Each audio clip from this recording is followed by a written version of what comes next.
Olá, meu irmão, olá, minha irmã, tudo bem com vocês? Vamos entrar na 12ª semana desse trimestre. E nessa semana estudaremos um tema muito importante e muito atual, a cosmovisão bíblica. O que a Bíblia nos ensina a respeito de muitas coisas que estão sendo ensinadas no mundo secularizado. Qual é a cosmovisão que a Bíblia tem para a nossa vida espiritual? Vamos começar lendo o verso para memorizar que está em 1 Tessalonicenses 5:23.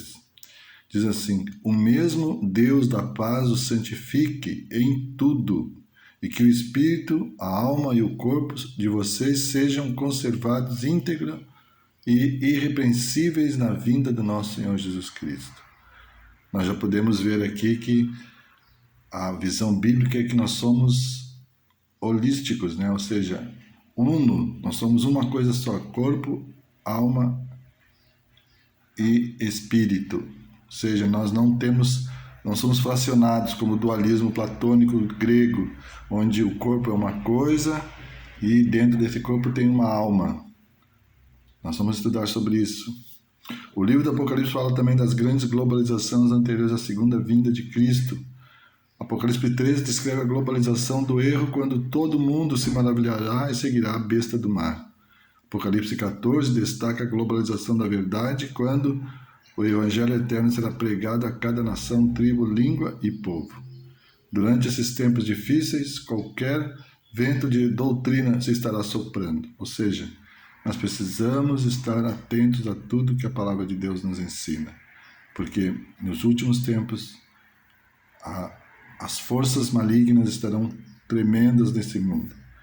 A globalização total dos erros, da visão errada do mundo sobre Satanás vai usar muito essa coisa de uma alma, do espiritismo, do falso dia de guarda, domingo. Então nós precisamos estar preparados para enfrentar todas as coisas em Cristo Jesus. Não deixe, querido irmão, de estudar a tua palavra, não deixe de estudar a lição dessa semana. Separe um tempo para que você possa estudar a lição todos os dias e tirar o melhor proveito para a sua vida espiritual. Que Deus o abençoe.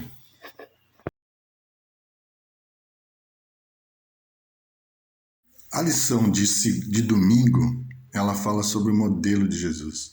Jesus é o nosso modelo perfeito, porque ele se desenvolveu, diz Lucas 2:52, que ele se desenvolveu plenamente em sabedoria, estatura e graça diante de Deus e dos homens. Jesus se desenvolveu plenamente nas dimensões que todos nós podemos também nos desenvolver.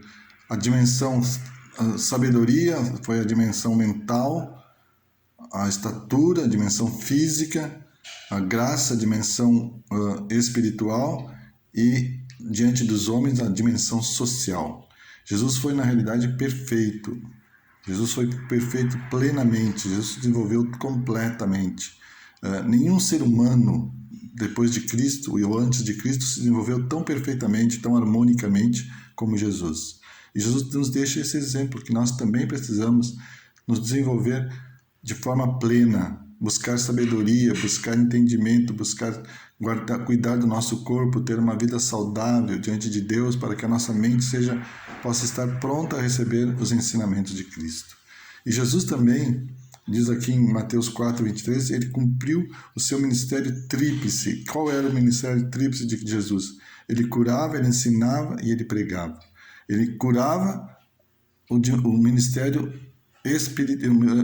físico, ele ensinava o ministério que tem a ver mentalmente, e pregava tinha que ver com um ministério espiritual. Jesus se desenvolveu, ele pregava, e ele deixa esse exemplo para que nós também façamos dessa forma. Nós também possamos completar. Nós não somos uma parte separada do corpo, como alguns dizem, o dualismo, né? De que nós temos uma alma separada do nosso corpo. O nosso corpo é perfeito, harmônico.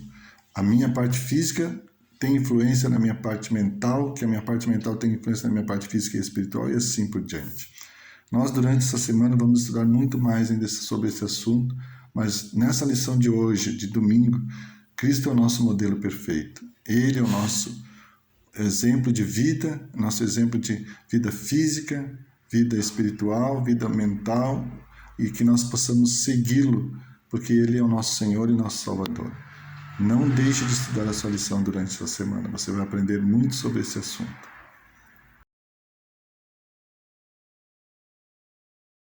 Estudo que vamos ver agora tem como título O Corpo como Templo. O templo é algo que deve ser valorizado? É algo que deve ser preservado? Com certeza. Aqui nós temos a analogia comparativa em relação ao nosso corpo como um templo de Deus, através do nosso corpo que nós também utilizamos para louvar o nosso Deus. O nosso corpo ele é a estrutura física para representar, para direcionar o nosso louvor a Deus. Ora, se ele tem esses atributos, vamos ver o que a Bíblia nos diz relativo a esse aspecto. Acompanhe comigo, primeira carta aos Coríntios, capítulo 6, verso 19, que diz assim: Acaso não sabeis que o vosso corpo é santuário do Espírito Santo que está em vós, o qual tendes da parte de Deus, e que não sois de vós mesmos? O nosso corpo, ele tem um projeto, ele tem um originador, que é o nosso Criador, que é o nosso Deus. Portanto, nós devemos valorizar aquilo que Deus fez por nós, a nossa constituição, a nossa integridade física, a preservação em todos os aspectos do nosso corpo, porque à medida que o nosso corpo estiver bem estruturado, ele vai estar diretamente conectado com o nosso Deus. A qualidade do nosso relacionamento com o Pai Celestial vai ser muito maior, vai ser melhor, vai ser com uma qualidade superior. Pense com muito carinho nesta questão. Próximo tópico, a mente de Cristo. O que significa isso? Você consegue ter uma dimensão da mente de Cristo, é claro que através das Escrituras, através dos Evangelhos, através da manifestação de Cristo, nós verificamos como a sua mente é conduzida, quais são os parâmetros que ditavam o seu comportamento, as suas atitudes, as suas palavras, tudo aquilo que ele fez. E à medida que nós reconhecemos que a mente de Cristo era uma mente equilibrada, a dica que nos é dada é justamente essa, que possamos compreender a mente de Cristo dentro das nossas limitações, mas que de repente também tenhamos condições de ser imitadores de Cristo. Convido você a ler a primeira carta de Coríntios, lá no capítulo 2, verso 16, que diz assim: Pois quem conheceu a mente do Senhor que o possa instruir? Nós, porém, temos a mente de Cristo.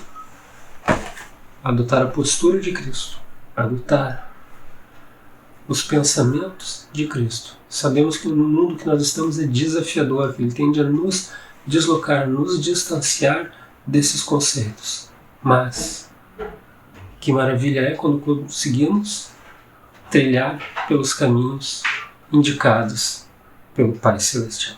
Portanto, se esforce para pensar e ter uma mente com os mesmos padrões ou seguindo as dicas que Cristo nos dá. Próximo título: Orientações do Espírito. Como é que Deus comunica conosco? Existem vários métodos, mas um dos principais é através do seu Santo Espírito, através do Espírito Santo.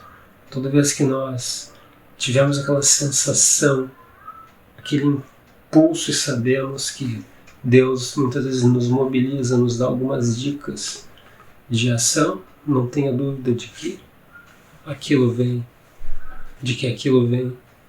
de uma influência celestial.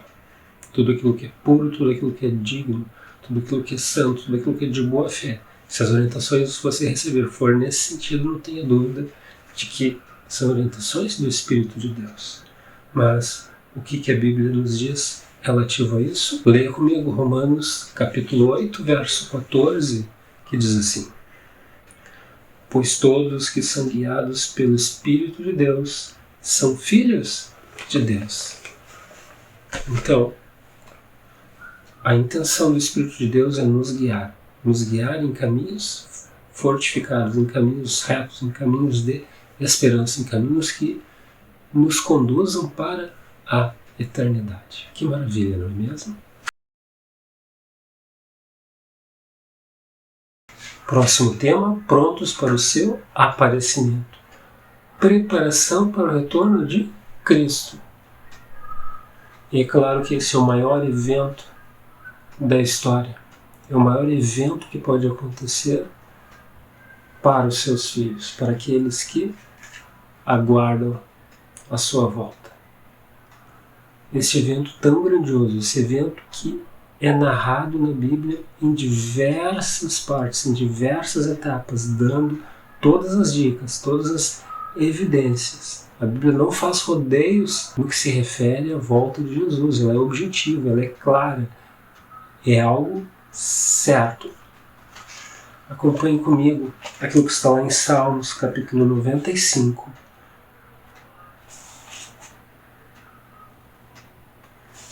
Salmos, capítulo 95, verso 7 e verso 8. Diz assim: Ele é o nosso Deus, e nós, povo do seu pasto, e ovelhas de sua mão. Hoje, se ouvirdes a sua voz, não endureçais o coração, como em Meribá, como no dia de Massá, no deserto. Endurecimento do coração. Aqueles que aguardam a volta de Jesus devem estar com os corações receptivos, abertos, sensíveis à sua palavra. Todos aqueles que endurecem, que bloqueiam os seus sentimentos, que criam aquela couraça de pedra no seu coração. Infelizmente, eles bloqueiam a influência de Jesus e, consequentemente, neutralizam algo tão importante que é a valorização da volta de Jesus. Que o seu coração possa estar receptivo, possa estar mobilizado e desejoso da volta magnífica de Jesus Cristo. Finalizando o nosso estudo. Nunca tire de sua mente que nós estamos em um determinado contexto dentro da história da humanidade. Ou seja, nós estamos no tempo do fim. Qual é a característica do tempo do fim? Conflitos, ampliação de toda forma de maldade. E é claro que isso é evidente nos mais diversos mecanismos de comunicação. Todos os meios digitais, todos os meios físicos, todos os meios tradicionais de comunicação deixam evidente que o nosso mundo está entrando em colapso. A maioria das pessoas tentam colocar a sua esperança, depositar a sua esperança em mecanismos humanos, em novas gerações de governos, em novas plataformas econômicas e quem sabe até mesmo em líderes espirituais puramente humanos, mas a esperança é Jesus. Através de sua volta, através do seu retorno aqui nessa terra. Somente através dele haverá restauração por completo. Haverá qualidade de vida. Não uma vida limitada, mas sim uma vida ilimitada, com todas as prerrogativas positivas e fantásticas que somente o nosso Deus, o nosso Criador, através do nosso Salvador Jesus Cristo, pode conceder. Então, apesar de estarmos no tempo do fim, passaremos por situações de angústia, mas não é necessário antecipar essa angústia, porque haverá o tempo específico no qual esse contexto será apresentado. Nosso dever é apreciar, valorizar e disseminar para todos a majestosa e certeira volta de Jesus Cristo para nos resgatar. Que Deus te abençoe. Na próxima semana estaremos aqui com um novo estudo. Até lá. Tchau, tchau. Senhor, por favor, eu preciso escolher o melhor. Eu preciso escolher a Ti, colocar-te em primeiro lugar, cada dia, cada momento, em cada escolha. Toma completamente a minha vida, Pai, por favor. Em nome de Jesus. Amém.